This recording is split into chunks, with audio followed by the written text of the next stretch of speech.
জাৰৰ নিশা মোৰ হেতা হেতেলি গলি গলি আলৰি মূৰত আছে কিবা চকুৰ পানী সুখৰ চিকুমনি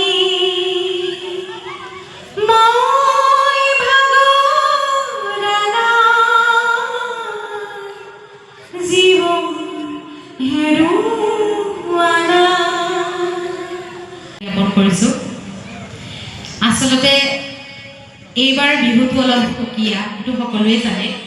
কাৰণ জুবিনদা বিহীন আমাৰ বহাগত কোনো ৰং নাই, কোনো ফূৰ্তি নাই, কাৰো আনন্দ নাই। কিন্তু যিহেতু আমাৰ বাপতিসাহোন ৰঙালী বিহুটো আমি উদযাপন কৰিবই লাগিব, এটা গতানুগতিক, গতিকে আমি পৰম্পৰা ৰক্ষা কৰিব লাগিব।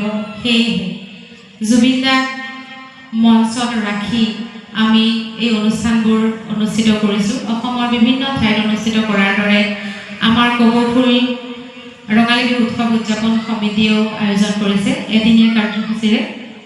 গতিকে আমি প্ৰথমতে তেওঁলোকলৈ আন্তৰিক ধন্যবাদ জ্ঞাপন কৰিছোঁ আৰু আজি এই অনুষ্ঠানটি যাতে সুকলমে পাৰ হয় তাৰ কাৰণে ঈশ্বৰৰ ওচৰত প্ৰাৰ্থনা জনাইছোঁ।